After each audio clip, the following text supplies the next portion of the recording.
Hey everyone, welcome to Judging for the Win. I'm Dave, and this is my daily ruling. Today's question comes to us from the True Stories collection, as in it actually happened at an event that I was actually judging. Amy uses Nissa's +1 ability to make a token. After the token is created, does changing Nissa's loyalty result in a subsequent change to the token's power and toughness?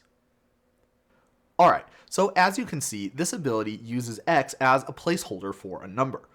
Now, the ability in this case specifically defines what the X refers to, that being the loyalty of Nissa. Now, anytime a spell or ability is resolving and it needs to know some kind of information from the game, then it determines that information at one specific time. That is, at the time when that ability or spell is resolving. So based on that, we can say that the way Nissa is worded, it will not cause any change in the token's power and toughness if Nissa's Planeswalker loyalty changes at some later point after the token is created. That's because this ability does not dynamically update the power and toughness. Rather, it specifically sets the power and toughness to X at the time when the ability resolves, and that's the way that this ability functions. Another consequence of this is that it is possible to respond to this ability by changing the Nissa's loyalty, and that would result in a change to the power and toughness of the token when that ability resolves. Because again, that's the point when the game takes a snapshot and determines the value of Nissa's loyalty for the X. Okay, so another kind of cool thing about the way that that works is that if the Nissa is no longer in play at the time when the game is trying to determine that information, the game would use the last known information about Nissa in order to determine what the X should be.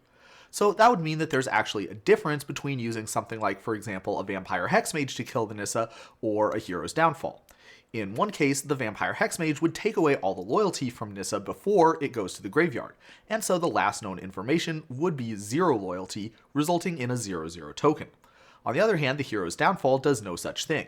It just destroys the Nissa, and the loyalty that was on it at the time when the Hero's Downfall resolved, well, that's going to be the last known information, and therefore that's going to be the power and toughness of the token that gets created. So you can see that there's actually a pretty substantial difference in exactly how these removal spells function. Okay, so there's one other thing that I wanted to point out, which is that not all tokens work this way. So if, for example, you take a look at Urza's Saga or Daxos the Returned, you can see that these tokens are templated a little bit differently than what we saw on the Nissa. And in particular, you can see that both of these give the token an ability that checks the power and toughness of it. And what that does is it's a continuous effect that the token has, which means that it's able to dynamically update the power and toughness of the token by continually checking the game state.